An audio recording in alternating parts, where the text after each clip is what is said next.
So again, good morning to all of you. And as I promised, this is going to be one heavy session, a lot of information, and I might go a little fast also, but you will have everything on YouTube, duly recorded. You can replay it as many times as you want, pause, take notes, and then, if required, we can go deep dive into more discussions if you are able to understand the in-depth meaning. It's going to be a beautiful conversation. So let's get started. ॐ गणानां त्वा गणपतिगं मवामहे कविं कवीनाम् उपमश्रवस्तमं ज्येष्ठराजं ब्रह्मणां ब्रह्मणस्पद आनशृण्वन्नोदिभिस्सीदसादनं श्रीमहागणपतये नमः। प्रणो देवी सरस्वती वाजेभिर्वाजिनीवती धीनामभित्र्यवतु महासरस्वत्यै नमः। गुरुर्ब्रह्मा गुरुर्विष्णु गुरुर्देवो महेश्वरः गुरुः साक्षात् परं ब्रह्म तस्मै श्रीगुरवे नमः। गुरुवे सर्वलोकानां विषये भवरोगिणां दये सर्वविद्यानां श्रीदक्षिणामूर्तये नमः। अस्मिन् गुरुचरणारविन्दाभ्यां नमः। देवीं वाचमजनयन्त देवाः तां विश्वरूपा पशवो वदन्ति सा नो मन्द्रेषु मूर्जन्दुहाना धेनुर्वागस्मानुपतिष्ठतैतु व्यासं वसिष्ठरत्तारं शक्तेः पौत्रमकल्मषं पराशरात्मजं वन्दे शुकतातं तपोनिधिम् व्यासाय विष्णुरूपाय व्यासरूपाय विष्णवे नमो वै ब्रह्मनिधये वासिष्ठाय नमो नमः। श्रीगुरुभ्यो नमः। शिवशक्तिसमारम्भां भास्कराचार्यमध्यमाम् अस्मत्श्रीनाथपर्यन्तां वन्दे गुरुपरम्पराम्। श्रीललितामहात्रिपुरसुन्दरी समेत श्रीचन्द्रमौळीश्वराय नमः। श्रीकाञ्चीकामकोटिपीठाधिपतिगुरुतिरु श्रीशङ्कराचार्य श्रीचरणयोः प्रणामाः।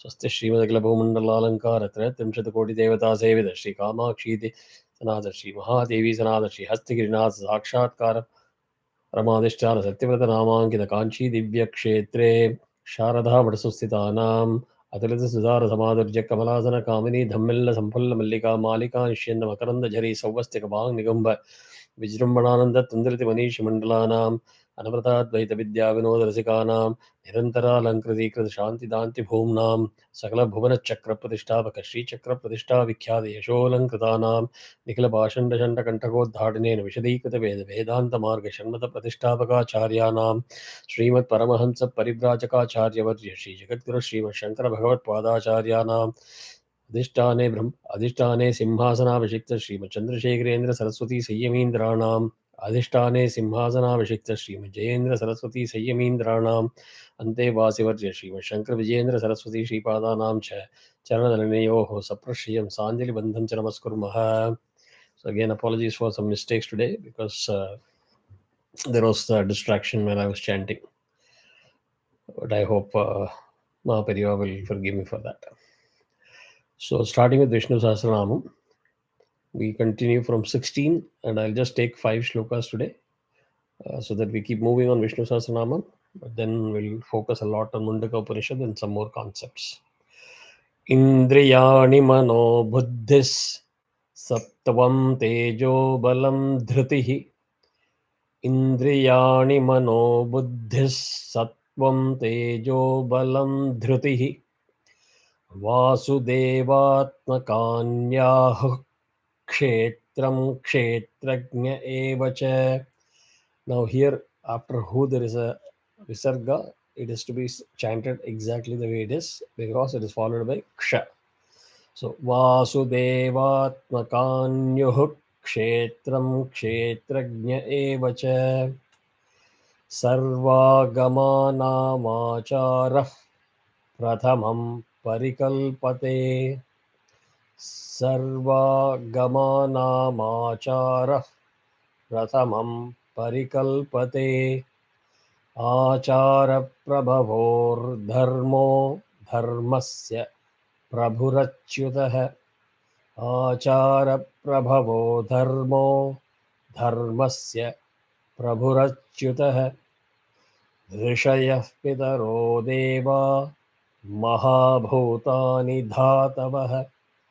ऋषयः पितरो देवा महाभूतानि धातवः. जङ्गमाजङ्गमं चेदं जगन्नारायणोद्भवम्.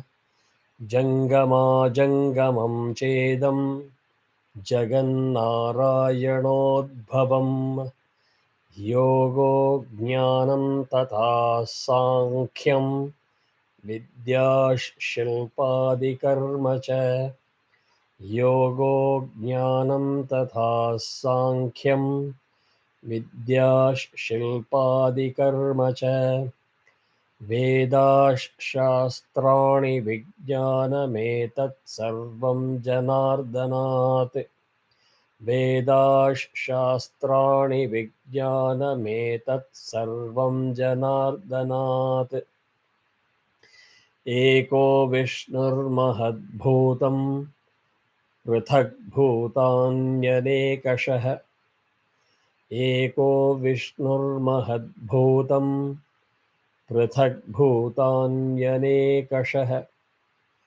त्रीन् लोकान् व्याप्य भूतात्मा भुङ्क्ते विश्वभुगव्ययः त्रीन् लोकान् व्याप्य यः भूतात्मा भुङ्क्ते विश्वभुग्व्ययः. So that completes Shloka 20. We will stop with that and move straight to Mundaka Upanishad. We covered up to 9, Shloka Mantra 9 last time. And basically, just as a revision, yeah, all of you might want to keep your video on because I'm looking at a blank slate. I'm not able to converse. So mantra number 9 is basically like I'm sorry.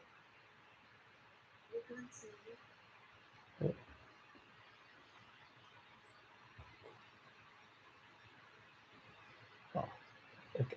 Now, okay. So mantra number 9 is basically where it says uh, we are controlled by diverse forms of ignorance. We as children without intelligence, we always arrogantly feel that we have achieved our purpose. When by just learning a few mantras, by learning a few shlokas, or by learning how to do some yajnas or homam, we are quick to jump to the conclusion. And we stated more in detail last class. If we go to the YouTube, like we are puffed with arrogance. Oh, I know a lot. I know everything. And in the process, you forget about your ultimate goal. And that will be elaborated in the next mantra also. And when the reason, one of this reason that this happens is being attributed to that there are enormous amount of desires present in our minds, and that is something that we cannot just let go of easily. Desires in all forms, and it could be simple, it could be very complex, and when that desires become very addictive, it gets to greed, and from greed it follows everything negative. So the desire captures your mind, and so your mind is very captive to those desires. So even if you want to focus on something, even if you want to do something, the mind is entrapped by these desires and saying, oh no, sorry, I have to not focus on this, I have to do that, because if I don't do that now, it is gone. It could be as simple as watching an IPL match. That urge or the desire and the addiction itself will entrap your mind.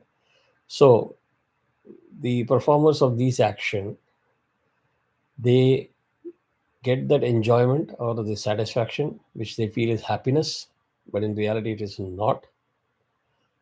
But they don't realize it, that they keep circling back and forth with birth and rebirth in this whole form of misery. So one might wonder, oh, I know so many shlokas, so many mantras. Every day I'm at the Lord's feet. Every day I visit the temple. I have not missed even a single puja or event in my community. Then why am I not happy? Why is God so unkind? So we tend to blame the God, saying God is partial. And I keep reminding people, God is not some human being equivalent to us that has got some biased opinion. Oh, I would like to favor Usha, but not Padmaja. So we tend to lower the standard of God at that time when we are in misery, which is all again caused by our own greed. our own selfish actions.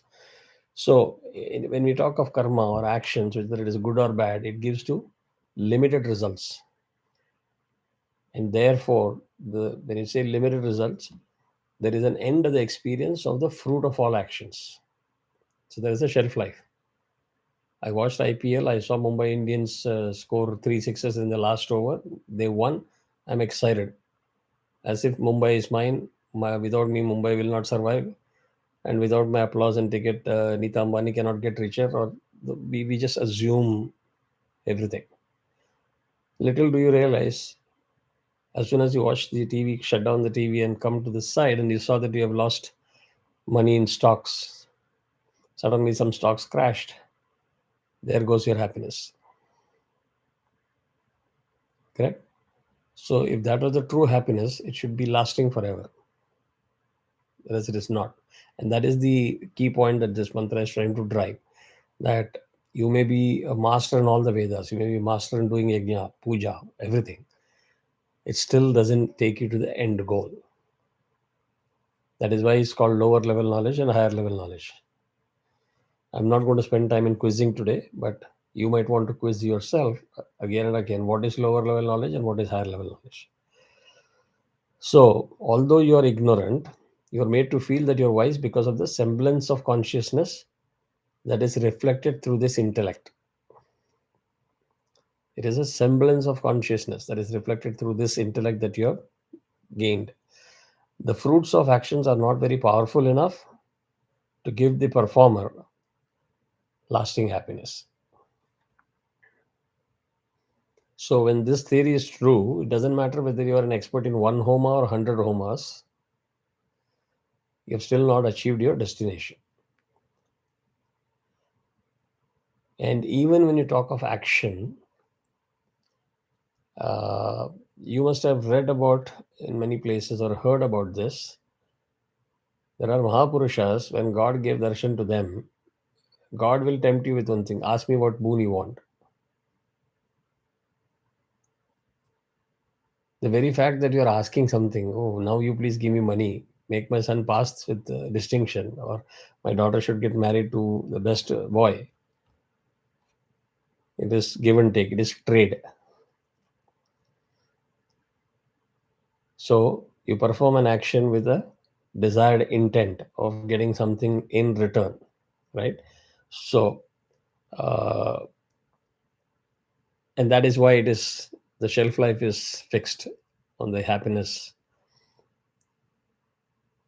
It is not permanent. And there is always that expectation that I will reach the desired end. It is very simple but complex, right? So try to focus on what I'm saying. I will do this puja because somebody told me if I do this puja, my daughter will get married. So I do the puja. I reach the level of happiness and satisfaction that I have successfully completed the puja, gives rise to the ego and high expectations. But when what you expect doesn't happen, it brings down your happiness crashing to the worst of the misery. You lose even all the hope that you had. So this happiness and sorrow is something that is driven by your mind, state of your mind. So if you don't understand what your mind is all about and you're focused on everything else, the mantra says you're missing your goal, you're missing your destination. Make sense? And the other problem with desire is it's not fixed. Even if you take Maslow's theory of hierarchy, when you don't have food, clothing, and shelter, your desire is to have that. And somebody gives you a $1 million check, you're not interested in that. You're going to say, I need food, clothing, and shelter now. So you might want to assume that as soon as I get food, clothing, and shelter, I'll be happy. No, as soon as you achieve that, you have the next level of desires opening up, which will be status recognition, social acceptance, security related matters, that I'm very secure in my society, etc., etc. As soon as your security and status is all achieved, you go to the next level. So there is a pyramidal structure that is defined by Maslow's hierarchy, which is also defined in our scriptures in a different way. So your desires also is like a moving goalpost, and hence it quickly becomes the means of sorrow. So what may appear like your end goal of happiness may be beginning of a sorrow of the next stage. And hence, please take it in golden word. The experience of happiness through the fruits of actions with a desired expectation or result is not real happiness, but it is only an excitement of your mind temporarily caused by the desired contact with the object, which appeared to give you true happiness. You came into contact with that piece of thing that gave you that hope that it will give you happiness. Correct? And that is one of the reason why it is called as a deluded state of mind. You're not seeing real things. It's a delusion. So your mind is entrapped into the deluded state, giving you a false impression of real happiness. Now, the other extra point that you need to understand as far as desires are concerned is you, despite your age and knowledge and experience, would never reconcile quickly to the fact that it is impossible to fulfill all your desires. So, for the sake of discussion, even if you assume you had 10 desires and 5 of you fulfilled it, you achieved it, and it gives you happiness, the remaining 5 is going to immediately bring in sorrow. So, you don't close your shop saying that I'm very happy, contented, thank you so much. No, your mind immediately focuses on what you have not got rather than enjoying the fruits of what you have got. Make sense? Very easy to relate. So, don't go after something like you want to achieve all the desires in one birth. Be prepared. If you have not done enough, worked hard enough, understood the process or system enough, you may have to take more births for the sake of experiencing the other aspects. So, desires lead to bondage. That is what I meant by entrapment, attachment. You do everything for your child because you probably want that child to excel. You probably see some of the things that you could not achieve in your own life through the child. So there is a lot of attachment. And when the attachment comes in, logic goes out of the window. Reasoning goes out of the window. Everything is driven by the attachment, and the attachment will make you believe to do many things that you would otherwise not do, even for a given intellect. Got it? These are very deep points that I'm making here, so soak it in as much as you can. And all the experiences that you see, happiness or sorrow, is all through the intellect, the mind, and the senses. These are your tools of interface between you and your surroundings, right? And all of these instruments of knowledge and action function in a very relative plane. It's not absolute by itself. So there is no barometer for saying your happiness is 70, my happiness is 65, versus etc. It's always relative. You can say I'm much happier today than yesterday. So it's all relative. There's no absolute barometer. So what happens is when you're entrapped into these kind of philosophies, you also tend to look for advice and listen to people that are sounding more favorable to you. You will start filtering stuff that you feel is unfavorable to you, doesn't sound good, or you cannot fulfill some of the things that somebody is advising you to do it. If I ask you to say sacrifice coffee or tea for the rest of your life, okay. You don't know what how much of headache I get if I don't have it. You are not even willing to try. You are not willing to even understand and sort of explore the concept before dismissing it. So these are the traps that we don't take seriously. We don't absorb them with enough importance in our life, and we lead our lives the way we think we are doing it. So with all those baskets of sorrows, happiness, and complaints and grievances.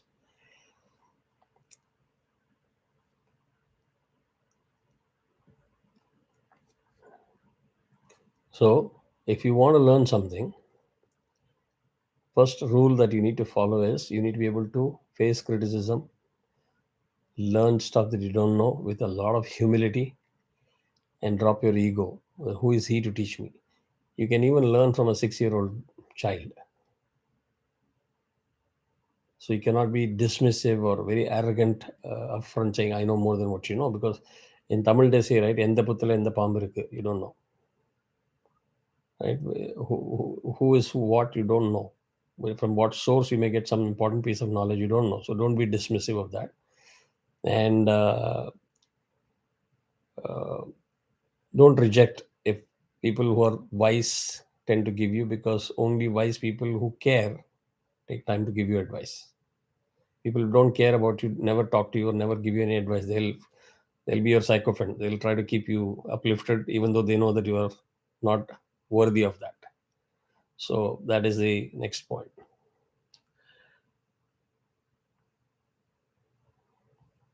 So that's all. Snake and ladder is what Radha said. That snake and ladder is about happiness and sorrow. You may feel that you have gone through the ladder and almost reaching your destination. Suddenly one experience can slide you back to the starting point. So if you want to avoid the cycle of snake and ladder over and over again, you need to understand the overall system, how it functions, and be able to put those checks and balances and fences that can guide your mind to follow certain strategy, plan of action in a consistent direction forward. Right?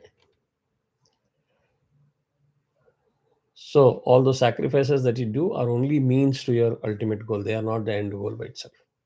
So all that I said, mantra japam, archana, parayanam, homam, tarpanam, everything is a component or ingredient of the full recipe, not the end goal itself.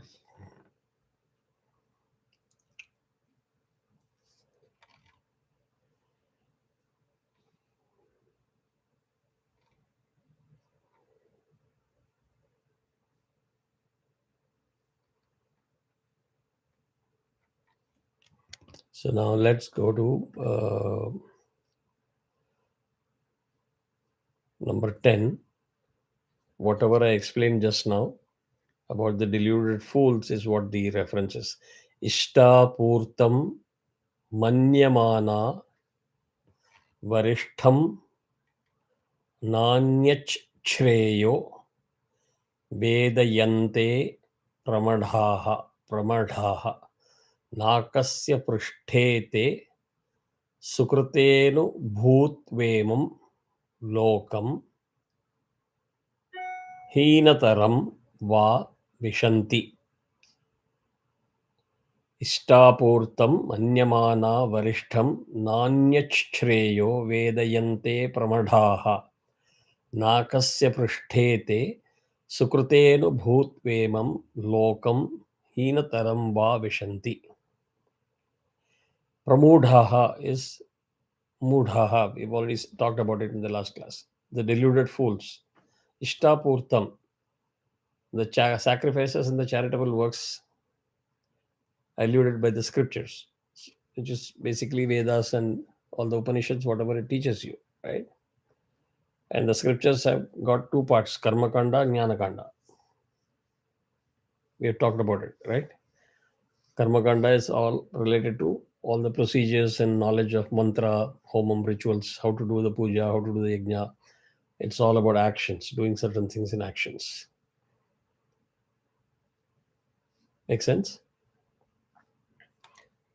Varishtham means supreme. Manyamanaha, thinking.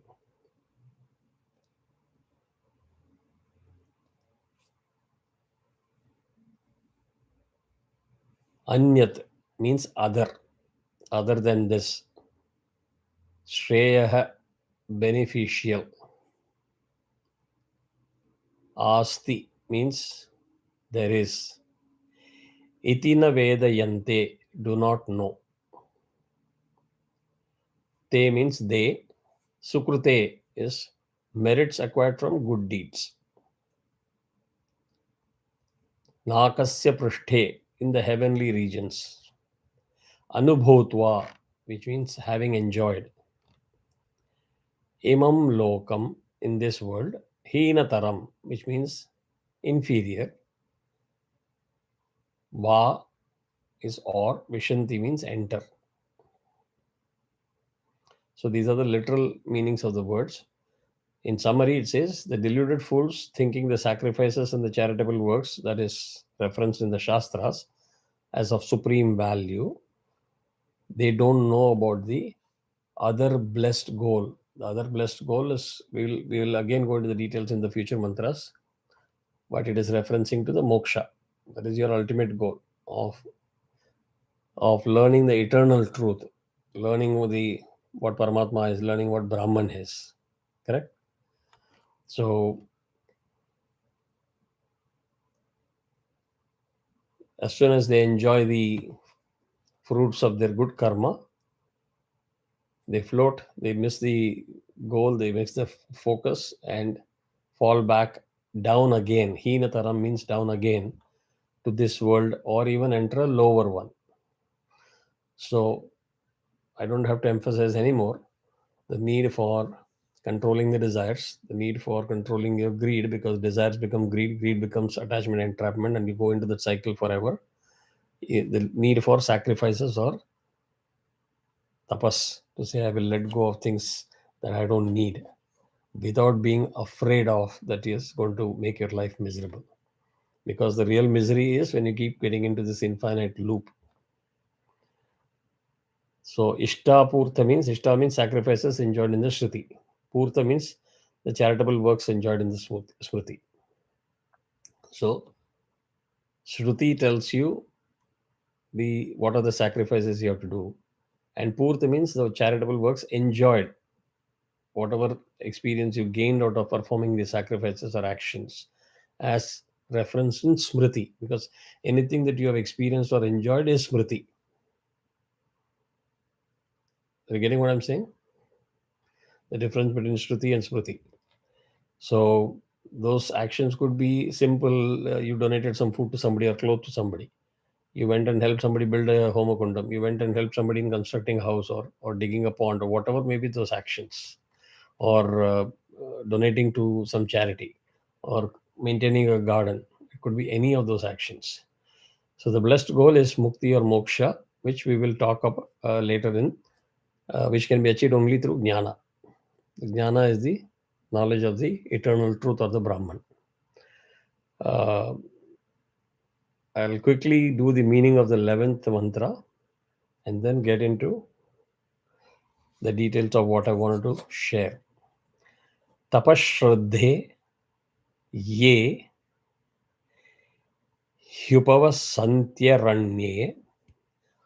ह्युपवसन्त्यरण्ये Shanta विद्वांसो भैक्ष्यचर्यां चरन्तः. Words are very complicated and scary, but when you break it down, it is very easy to understand. सूर्यद्वारेण ते विरजाः प्रयान्ति यत्र मृतस्य पुरुपो havyayatma. Ye means those who, he, verily. Shantaha means of peaceful mind. So it's referencing to those people with peaceful mind. Vidvamsaha means the learned. The learned. And Bhaikshyacharyam means the vow of mendicancy. Can anybody explain what it means?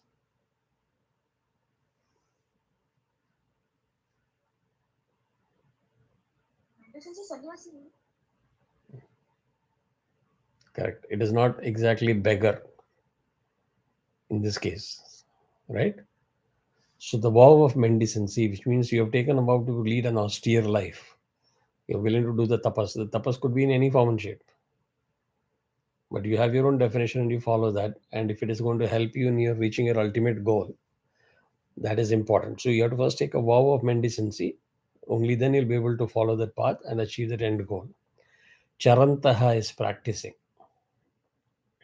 So just taking a vow saying from tomorrow I won't do this But as soon as the first opportunity comes in, you forget what Bob you took, and you start getting down the same path of greed and lobha, right? You're back into that loop. Aranye means obviously in the forest. Tapashraddhe, in penance and faith. Upavasanti means they live. Te is they. Virajaha, purged of all impurities. Purged of all impurities. Suryadvarena, by the path of the sun. Tatra means there. Prayanti, go. Yatra means where. Saha means that. Amritaha, which is immortal. Abhyayatma, which means imperishable. Purupaha, being. Asti means is. So, in summary, those wise men of peaceful mind who live in the forest in penance and faith. So, when you say that you renounce everything of all the materialistic enjoyment, etc., in this world, it is like you go towards a forest, live a very, very, very austere life. That is why in anything that you see of scriptures, all the ashramas and all the sadhu sages, etc., will be shown in the forest, not in concrete structures or metropolitan cities. Make sense? So, those wise men of peaceful mind who live in the forest in penance and faith, leading to the life of mendicancy, which means an austere life. Not, but it is, if you say bhiksham, bhiksha vandana means basically you ask for alms. That is different from the urchins you see in the street junction begging for money without doing any work. Those are not one and the same, right? They are freed from all the impurities. Impurities including all the things that I talked about in the beginning of the class. They verily attain by the path of the sun, where the immortal, the imperishable being is. So that is how they reach the immortal, imperishable, or the eternal truth, or the Brahman. So, of peaceful mind means, what is the reference here? Men of self control. And again, here when we say men, women, etc., don't take it in the literal gender sense. I've already said, when you talk of all these learnings, you need to just go beyond the definitions of genitals to define male, female, and get entrapped into that definition. These are principles. So, men of self control, since no peace of mind can be attained unless and until the senses are brought under complete subjugation. It's easier said than done, because if you don't even know what your senses are, what are you going to control? So it is important to understand that you need to control your senses. Then you need to get down to understand what those senses are. Then you need to understand how those senses function, under what context. Only then you talk of control. Control is not like, yeah, Kumar, I attended your class, I'm impressed, and now I'm going to control my senses. It is not that easy. So those who live in the forest in penance and faith, it means the reference is to the sannyasins, who lead the austere life of self-abnegation and devotion. So you can't say, I go to the forest, I give up everything, I lead an austere life, but I'm just going to lie flat and just look at the sky and spend my life. Nothing is going to happen. In that free state of mind, you need to have focus and bhakti and devotion and try to connect with the Paramatma. So that effort connection is important. Make sense? So you go to the forest, and in principle, you talk about it means you move away from the scene of action.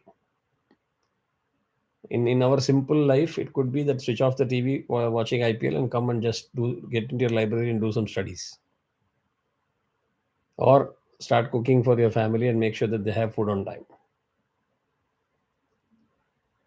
Everything doesn't mean you wear a saffron cloth and go to the forest. You have a transition. Now, freed from all impurities, the reference is to freed from all taints of desire and ego. The ahankara has to be broken. Path of the sun is Devayana, and immortal, imperishable being is obviously the reference to Hiranyagarbha or Brahma. So we are using lots of terms: Brahman, Brahma, Hiranyagarbha, Paramatma, etc. So time for us to connect a lot of those things. Otherwise, these will sound very purely theoretical without any meaning to your day-to-day life.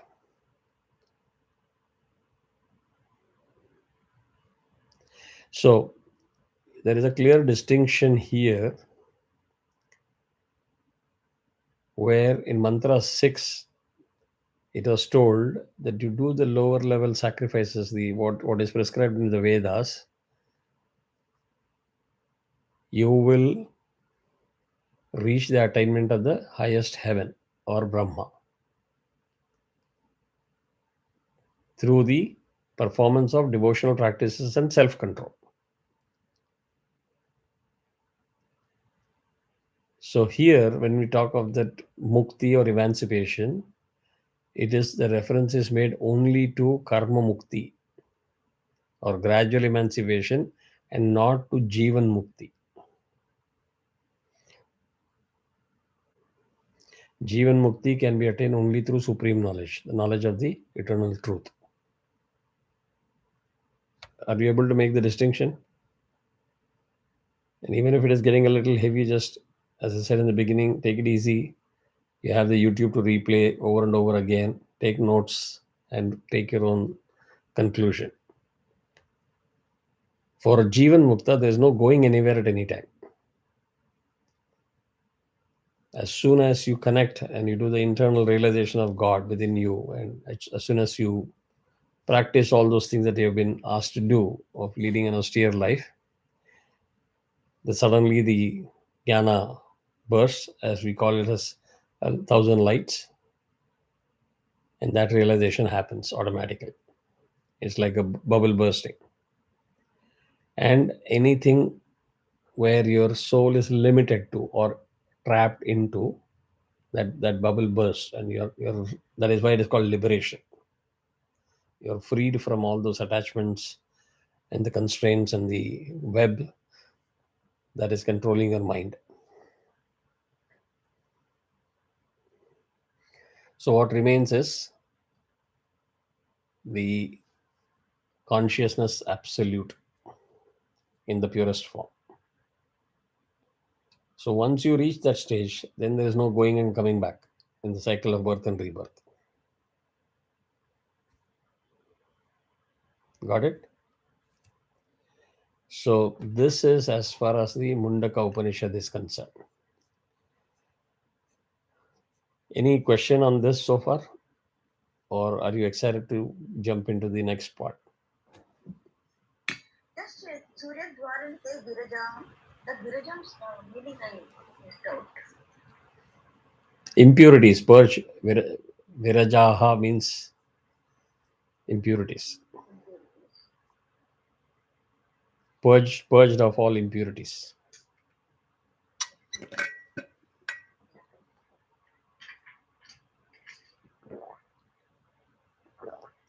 Viraja is also the river which is crossed before the final gate is opened, right? As per Garud Puran, is the river to be crossed before we reach? That is one Purana that you can be rest assured I will have zero knowledge. No, I'm not saying that it is mentioned only there, but Viraja is the name of a river which is supposed to be crossed. Yes, when I know. Yeah, that part I know. soul moves. Yes. Absolutely, yeah. But all the knowledge on this particular topic is hearsay over last so many years through Vadyars. Because somehow it is stuck in my mind. I will never read Garuda Purana as long as I'm alive. That's maybe, what do you say, superstition or whatever it is. Sonalji, in case you're wondering what we're talking about, uh, when somebody passes away, what you do for those 13 days, the rituals, etc., are all listed in detail in Garuda Purana. So it discusses all about what happens after you pass. So the superstition, don't read it when you're alive. That's why I follow that strictly. But yes, this is hearsay. So quickly, let us go into the concept of very interesting topic, sound. What do you know about sound?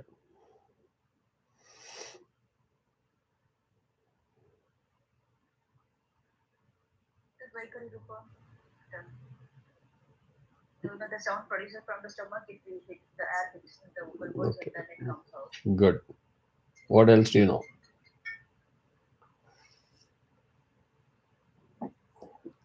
Our scientist is also on mute today. She's multitasking, probably guest at home. Usha? Yeah, Shiva, I am actually multitasking. Yes, I I have know. crazy clients sitting on my head and replying to their mails while Yeah, reading and listening to you. So, no problem. Radha, what do you know about sound? yeah, I will have to actually go back to the YouTube and Please completely do. listen to the Don't whole miss thing this to one. answer Yeah. it. Please do. Please do. Radha, what do you know about sound?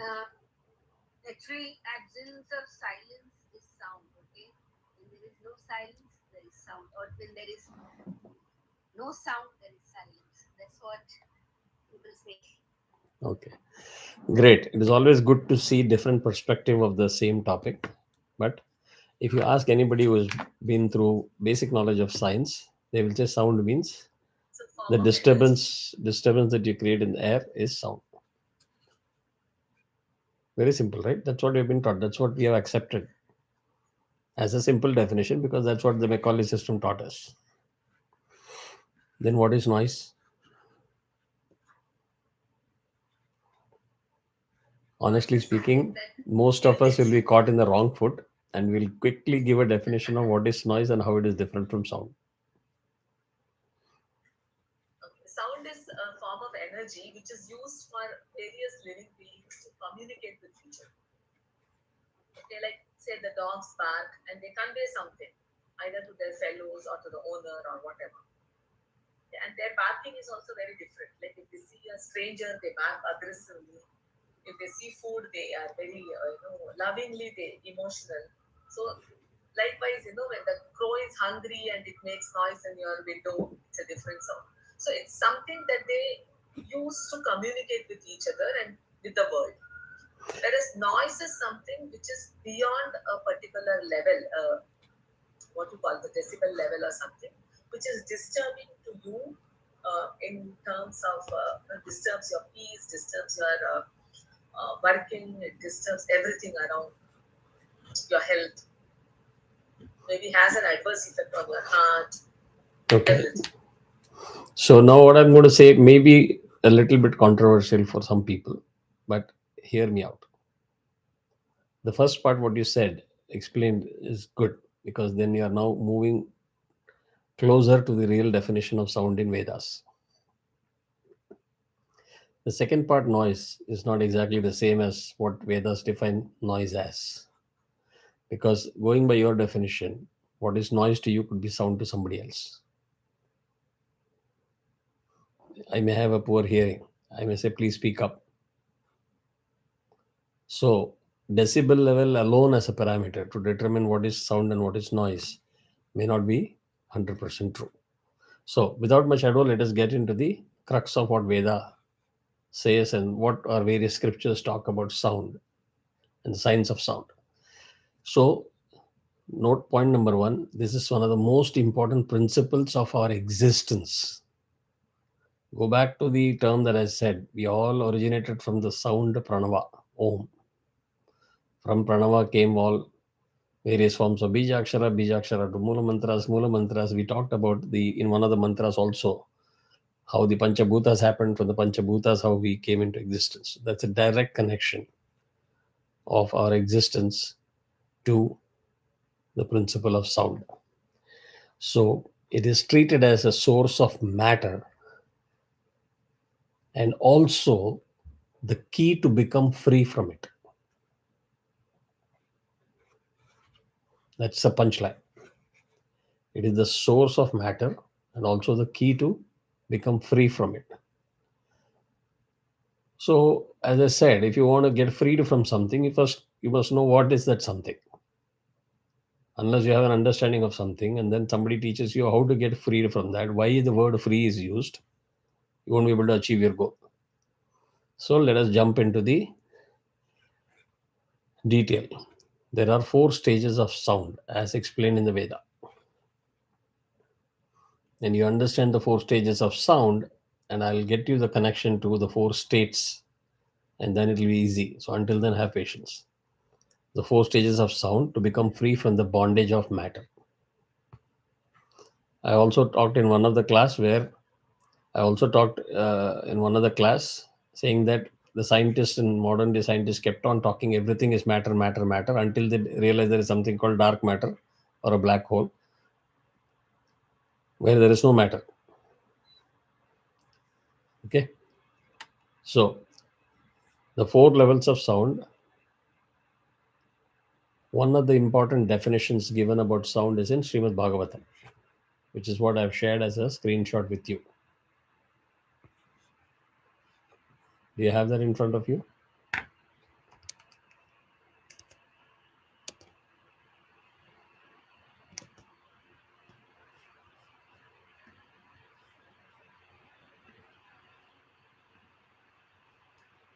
अर्थाश्रयत्वं शब्दस्य द्रष्टुलिङ्गत्वमेव च.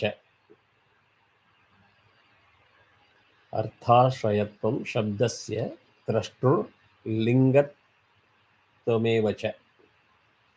तन्मात्रत्वं च नभसो लक्षणं कवयो विदुः. So we'll go into quickly the meaning of this. Artha Ashrayavatam. Ashrayatvam means that which conveys the meaning of an object. So sound is something that conveys the meaning of an object. Shabdasya of sound. Drashtu of the speaker. Lingatvam means that which indicates the presence. So for sound, you need to have speaker, the presence of a speaker. Eva means also, cha means and. Tanmatratvam, the subtle element. Nabhaso, Nabhasaha means of ether, of the Panchabhuta, the ether. Without that, there is no sound. So you need a speaker, you need the medium, right? Lakshanam means definition. Kavayo means it's referencing learned persons. And Viduhu means no. You must have heard about Vidur, right? Mahabharata. So Viduhu means no. So the literal translation of this shloka means persons who are learned and who have true knowledge define sound as that which conveys the idea of an object. It conveys the idea of an object and indicates the presence of a speaker who is creating the sound, screened from our view, and constitutes the subtle form of ether, that is the medium. So, in simple English, as soon as we speak of hearing, there must be a speaker. Without a speaker, there is no question of hearing, right? So, the Vedic knowledge, which is also known as Shruti, or which is received by hearing, is also called as Apaurusha. And see that subtleness of the actual definition. It slowly tell you how it relates to the various states, and it also tell you what is the difference between sound and noise. Apaurusha means not spoken by any person or not materially created. There is no human being involved in the process.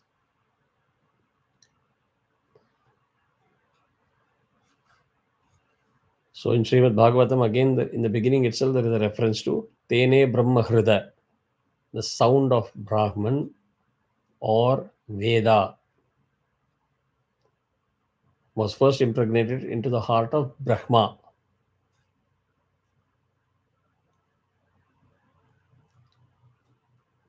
And Brahma is the original learned man, Adi Kavayo. So when you're talking of hearing, and Brahma is the Adi Kavayo, or original learned man, who is the speaker? There has to be somebody other than Brahma, right? Through whom he is listening or hearing.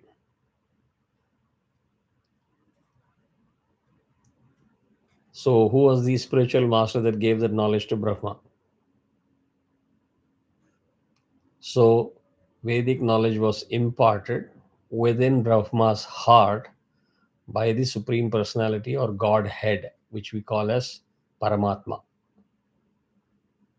the head of God himself.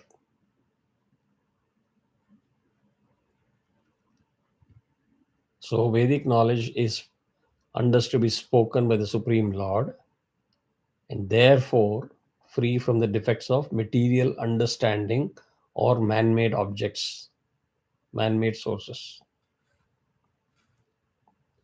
Anything that is material understanding is defective. It will always have defects. So my Akshara Shuddhi, although I keep on preaching that Akshara Shuddhi, I will have defects in my own way. Living example of that was when I chanted the Swasti today, I made a lot of mistakes. Something that I've been chanting forever. So you cannot say with confidence and arrogance that whatever you say and do is perfect. There are imperfections as long as it comes from humans, mortal humans. So if you hear something from a conditioned soul, they are full of defects. So all the defects are arising out of our illusion. So Vedic knowledge, because it was imparted by the Supreme Lord, which is transcendental, which surpassing all that material creation, it is supposed to be perfect. So if you receive that Vedic knowledge from Brahma in disciplic succession, which means through the Guru Parampara, then we receive perfect knowledge. So coming to words, every word we hear has a meaning behind it. As soon as we hear the word water, there is substance. The substance is water behind that word. So as soon as we hear the word God, there is a meaning to it. If we receive that meaning and explanation of God from God himself, then it is perfect. But if there are interpreters, that's why I keep saying I don't read commentaries by authors, because there could be a hidden agenda, and there have been proven hidden agendas through yugas, based on the context, based on the need of that particular era, which influences the commentator to do the interpretation.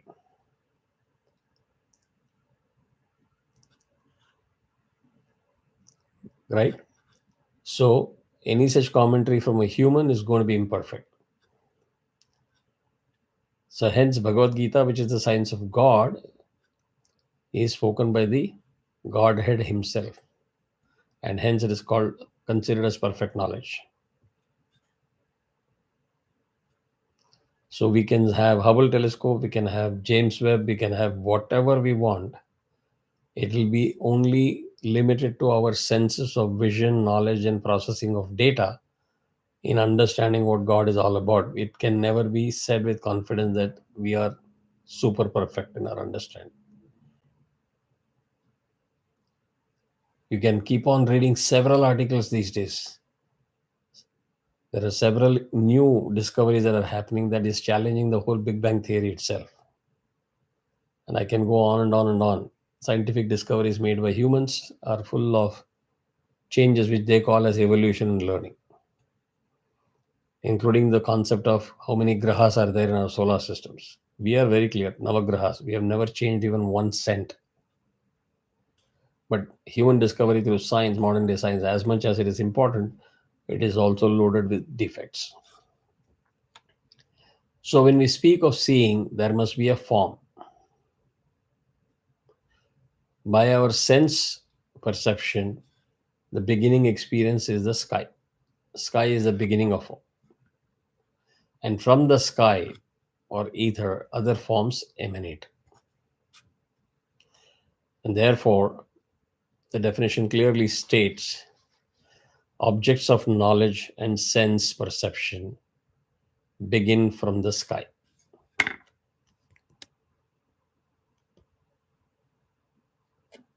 Got it? So, this is the meaning of the shloka. In summary, it says persons who are learned and who have true knowledge define sound as that which conveys the idea of an object, indicates the presence of a speaker, and constitutes the subtle form of ether. The beauty is, this definition itself is not considered as an absolute definition. And now we are coming to various levels of sound to define. But this definition gives us a very clear understanding of the core aspect of what is sound. So here you can now see the difference completely. Huh?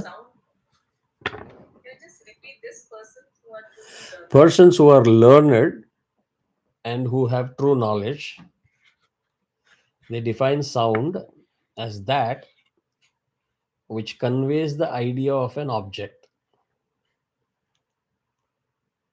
indicates the presence of a speaker,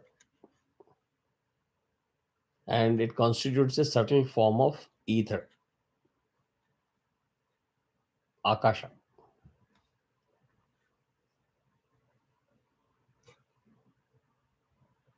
So fundamentally, there is a difference in the Western explanation of sound as a vibration created by the meeting of two objects.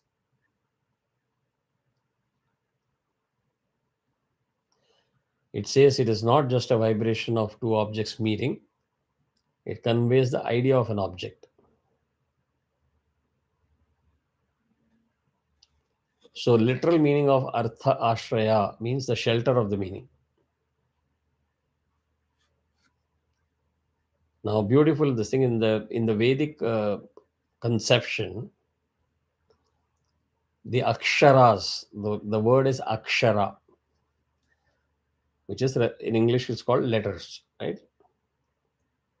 E, they're all aksharas. In Vedic parlance, they are called bijas or seeds of existence. Am I making sense?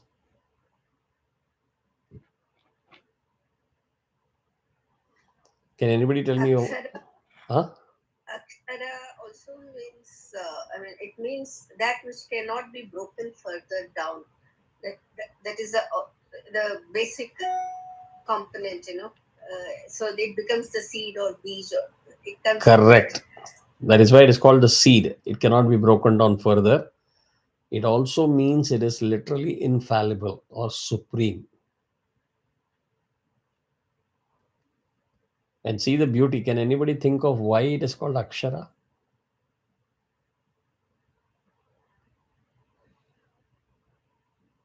Everything, the Pranava Om is also constructed from that meaning.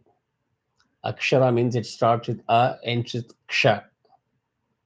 A to Ksha, Aha, Akshara, Akshara.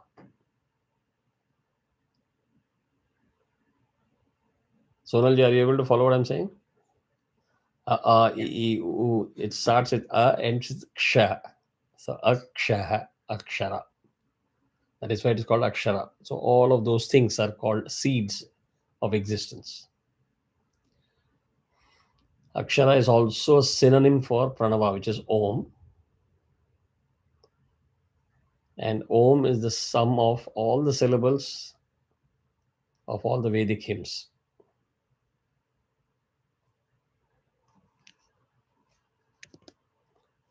So the reference to that is given by in Bhagavad Gita, which is the second shloka that I've shared with you.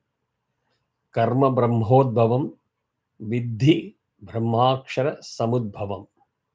Karma Brahmodbhavam Vidhi Brahmakshara Samudbhavam Tasmat Sarvagatam Brahmanityam Yajne Pratishthitam. Tasmat Sarvagatam Brahmanityam yajne pratishthitam. So karma means duties, Brahma means in the Vedas, Udbhavam means manifested, Vidhi means you should know, Akshara means from the imperishable God, Samudbhavam directly manifested. Tasmat means therefore, Sarvagatam all pervading.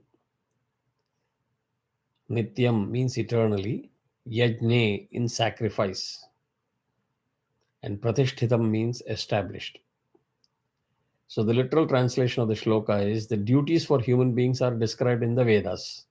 Now we are able to connect to the mantras that we have learned in Mundaka Upanishat, correct? So the duties for human beings are described in the Vedas. And the Vedas are manifested by God Himself. If you flip it, the meaning is all pervading Lord is eternally present in all those acts of sacrifice. He is present right there.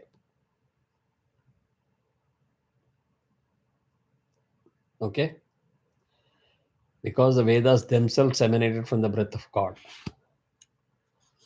And there is a beautiful meaning expansion of this statement in something called Brihadaranyaka Upanishad.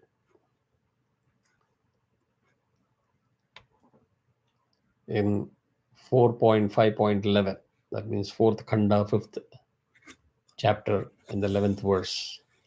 Asya mahato bhutasya ni shwasitametad yadrikvido yajurveda samaveda tavangirasaha. So which means the four Vedas, the Rig Veda, Yajur Veda, Sama Veda, and Atharva Veda, all emanated from the breath of the Supreme Divine personally. So in these eternal Vedas, the duties of human being have been laid down. What to do, how to do, when to do, why, where, etc. The duties have been planned in such a way that through their performance, materially engrossed persons may gradually learn to control their desires. That is the connection that I'm talking about.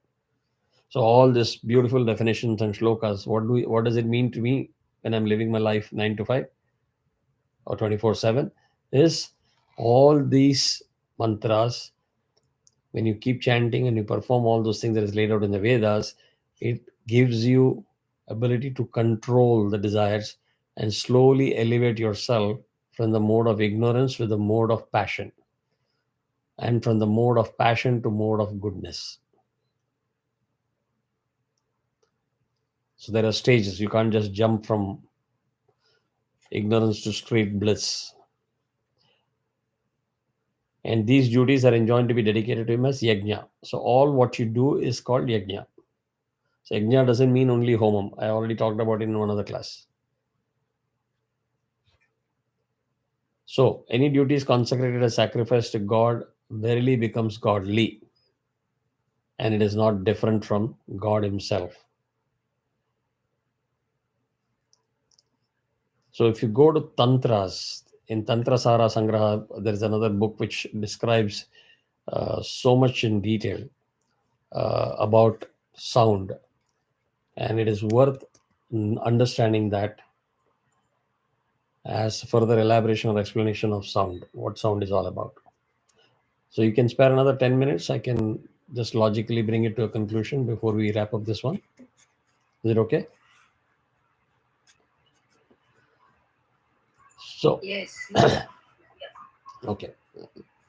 So karma is manifested from the Vedas, right? We keep talking about karma, what to do, when to do, how to do, etc.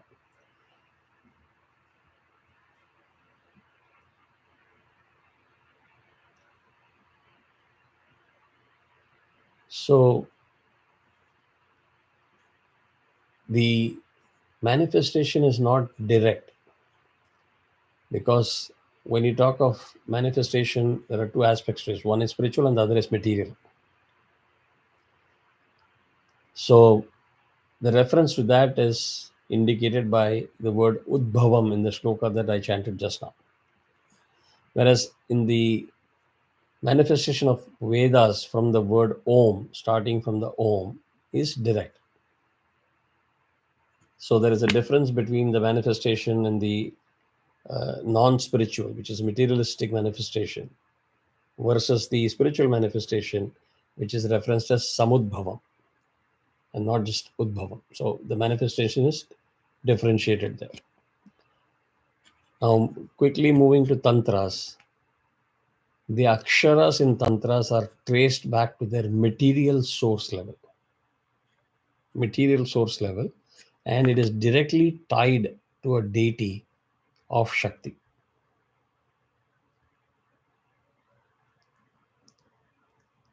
You got what I'm saying? So if you go back to the basics again to connect how Tantra defines everything is Shiva Shakti. Even in our this thing we say Shiva Shakti Samarambham, Sama Arambham. Sama means equal, Arambham is the beginning, Shiva Shakti. One is the matter, other is the energy. Both are incomplete without the other. Got it? Now you see how it connects everything back to the definition of sound. Clear? So in the Tantras, all the Aksharas are traced back to Shakti and with a deity. Each of her stages of manifestation are the phases in the evolution of the universe. Now we are trying to see what is the connection between us and the evolution of universe. Are you all with me? So the Aksharas are potent sound, constitutionally connected to objects as sound, Shabda, and its meaning, Artha. So you just can't say that aha is just sound. In that sound itself, in that Akshara itself, there is a meaning. So Shabda and Artha, the letter and the meaning together constitute sound. Getting a little heavier, right? But if you soak it in and you read it over and over again or hear it over and over again, you will understand the meaning. So here is where it draws a distinction between sound and noise. Anything which appears like a sound but does not have the artha ashraya, which means there is no shelter of a meaning in that akshara, is called noise.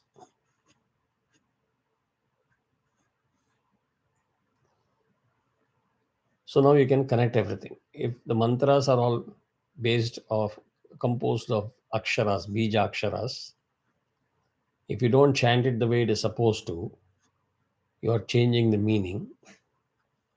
And when you lose the meaning, it becomes noise. And you don't want to produce noise because noise only produces heat. It doesn't give you any other benefit. And go back to the example that I've given in various other classes. The same rik chanted by somebody perfectly will produce the desired result.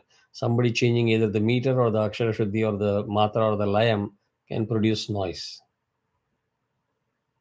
not the intended sound or the harmonics.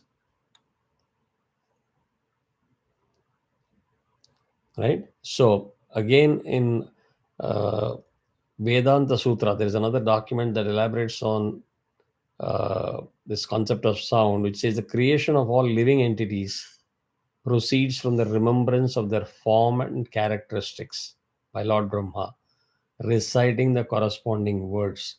So I gave an example, Lam Pratibhyatmani Gandham Kalpyami. We exactly use those references immediately. Lam is associated with Prithvi. Ham Akashatmane Gandham Kalpayami. Hum is associated with ether, sky. Yam Vaivatmane. Yam is associated with Vayu. Ram Agnyatmane is associated with fire. Vam Amritatmane, fruits or sweets. Sam Sarvatmane, everything. So if you see God, you will say Gam Ganapataye Namaha. Everything has got a Bijakshara. Make sense? So when you talk of sound, you have to understand the potency of the sound and its meaning. Both are important. The second aspect of Srimad Bhagavatam's definition of sound is unique from the modern thought, is that sound is defined as that which indicates the presence of a speaker. Now, if you go back to your definition of sound in physics, you will not see a very direct reference or clarity on this aspect. Whereas our Vedic definition insists on the core principle of presence of a speaker. So that sound must be a product of consciousness. I'll repeat this sentence 2-3 times because this is where it starts getting to connect with consciousness and sound. And why chanting this mantra is supposedly going to be a key or a pathway for you to understand your consciousness. You keep saying, right? You get mukti and liberation, etc., because you are able to now connect with your chit or consciousness. It is not magic. It is a very well established concept, very well defined in our scriptures. So that sound is a product of consciousness. In this senses, sound is sometimes referred to as vak or speech throughout the Vedic text. Right? So sound is referred to as vak or speech. Do you know what shloka we chant in the beginning that refers to this? I had explained our structure of Dhyana shloka for our classes. Ganana Antwa, we put bribe our God to say no more obstacles in what I'm trying to do. Immediate next is we say Prano Devi Saraswati Vaje Virvajinivati Dina Mavitrevatu. I say Maha Saraswati Nama. Many people will say Vag Devye Namaha, the god of speech, sound. Got it? So you need a presence of a speaker.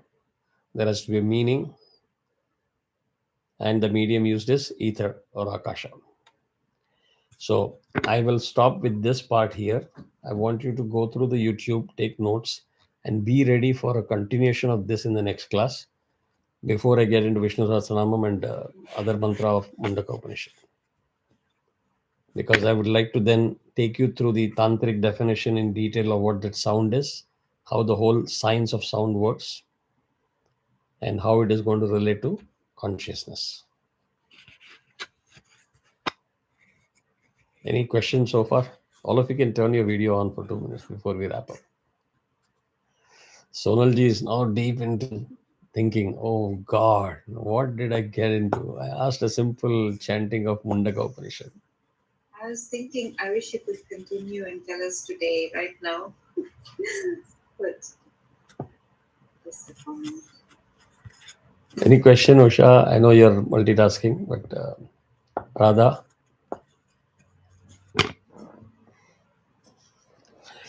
And the reason I was excited is, I've been doing research on this and I've read many things, but never was I able to get into a very simplistic definition. For me, like I'm a mechanical engineer, right? So I like to see things or feel things, not like electrical engineering. Abstract things is very difficult for me to comprehend. So I found the definitions and nice references to show that, these concepts are reinforced in most of the scriptures. They're all interconnected. They constantly revolve around bringing your attention to some of the key aspects of why we are humans, how we live our life, how we came into existence, what happens after we pass. Everything is scientifically documented.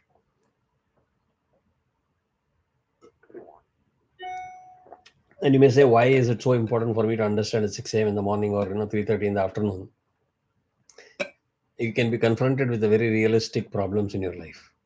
One of a very senior Srividya Upasaka in our Kula here in New Jersey, the lady is very deep into bhakti, knows many things, many things. She started learning Soundra Lahari from me. So these people will come back and ask questions also offline. It's not just restricted to the classes live. So she said, my kids are now into path of spirituality, they understand Hinduism, they want to learn about it. But they are asking questions, some of which I'm not able to answer or convince. Anusha, you may have these challenges also. If Ronak and I don't want to name the kids, but your kids, they can ask those probing questions, and you can't be dismissive of them. Kumar said, or this person said, that person said, sure, it has to be truth. You need to be able to at least relate to it and explain it in a very convincing manner. So the question was, you told me to do Upanayanam as a Brahmin, I'm doing it, no problem. I'm a very obedient child. You wanted to give me Gayatri Mantra Upadesham, I took it. You said that I have to chant the Gayatri Mantra every day, I'm willing to do it. But why should I chant it loud? A very, very innocuous question, very subtle question. But in how you respond to that question can make or break a connection between you, your child, and your system of belief or faith. You can dismiss that whole thing saying, what nonsense, rubbish. The whole world is chanting it. Why are you asking such stupid questions? Or you take that child's ignorant question seriously and put in a very nice definition and explanation with full knowledge. I guarantee you that child will never deviate from the path of Dharma. The missing link is that Akshara by itself, imagining itself in your mind, has got no meaning, no impact. Only when it gets converted to sound, which happens through the mantra, you will have the desired effect. That is the importance of chanting mantra. You got what I'm saying? So homework, because Radha says you have not given any homework. Find out what is the meaning of mantra. How is that word mantra constituted? Also, how is the word Om constituted? How did it come into origin? These are all very interesting things. Just like I explained Akshara, right?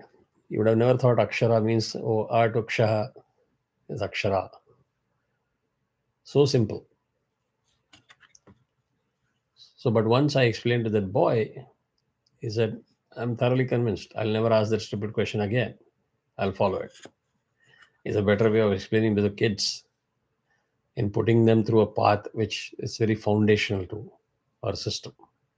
Because if they don't understand sound, if they don't understand mantra, if they don't understand the power of mantra, purpose of mantra, blindly doing it just for the sake of doing it, they will not believe in the concept of Akshara Shuddhi, Matra Shuddhi, Layam, everything. So everything that they do will be noise, not sound. And then you say, God never gave darshan to me, Kumar. What you said is a waste of time. I wasted 40 years of my life listening to you. We have a problem. Right? So with that thought, I'll just wrap up this class. So again, homework, I repeat, find out what is the origin of the word Om. And what is the other one I said?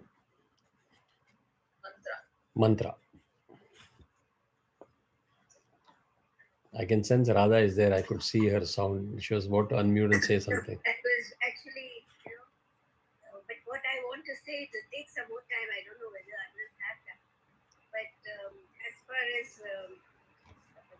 our Pitamurti is concerned, Sanaka, Sanatana, Sanatana, and Sanat Kumara, they are four old, they are actually Manasa Putra of Brahma. Okay? And they are born good, they are not getting married. I know many of you might know this, but at the same time, what happens is the young Shiva actually is very happy to teach them. Okay, he says, okay, please come, I'll teach you. So all the four older, wiser students are being taught by the younger guru and under the tree. Okay, and he is in that posture. And during the course of the studies, all the four children ask thousands and thousands of questions. Okay, and when they keep on asking, Shiva also keeps explaining one by one, one by one, one by one, one by one. And at some point of time, what happens is, like, not that they were bereft of questions, but they were actually, uh, they still had a state of confusion with students. So at that point of time, Shiva actually gives them knowledge through silence, absolute silence. And that is how the Dakshinamurti Diksha happens to all four of them, and they are rid of all doubts and confusion, and they get the Diksha from Shiva. So there is a lot of importance for both sound as well as silence, and in that context, even in music, what you were mentioning about noise, it's like cacophonics. It doesn't make any sense, but at the same time, you know what?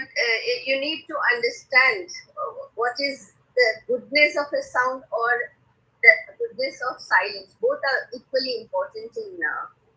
And probably the pursuit of whatever knowledge we are seeking. So far, I just wanted to tell you this. Yeah. Very nice piece of information, which also now adds up to one more homework, Yes. because I have made a brief reference to that once. For example, when you start learning Vedas, you need to start with I, etc. Ama, mimi, mumu, all of those things, and then only graduate to postdoc level. We have one of the Upanishads in Sri Vidya Upasana that starts with the opening sentence in saying, I don't need Vedas, I don't need to do Sandhya Vandanas, I don't need to do any of the Niyamas, Nityanushtanas, I don't need to bathe, I don't need to do this, blah, blah, blah, blah, blah. So here we are spending days and days and weeks in learning Mundaka Upanishad that talks about the importance of the lower level Vidya, which talks about rituals and process and everything. And on the other hand, you start doing Googling of that document, you landed up in that document first, and it says exactly the opposite of what you're being taught all these weeks and months. You need to be aware that you just started in the wrong direction. Essence of our system is you start first learning to roll, crawl, stand up, walk, and then run. Once you have gone through this cycle, then you go into the next level, which is that Upanishad. That Upanishad is for people who have attained that status, to say, I've gone through all this Nityanushtana, I've gone through all the Vedic learning, I've gone through all the Sri Vidya Upasanas, I've gone through all this stuff. Now I don't need all these things. Make sense? So there is also a concept of Manasika mantram chanting. So not every time and every context you are asked to chant the mantras loudly. So try to do some research on that, homework on that. Why it appears contradictory. On one hand, I'm saying you need to chant, and the other hand, it says you have to do the same thing silently. Clue is it relates to progression. Make sense? So if you understand this even remotely, you will understand the whole concept of telepathy, Bluetooth, everything.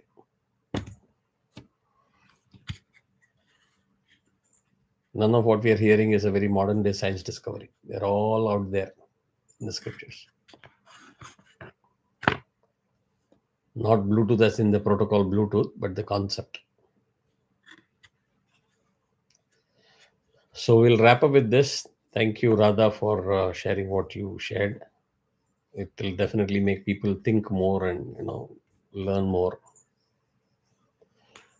But I hope the session was interesting as I promised. Yes. Thought provoking.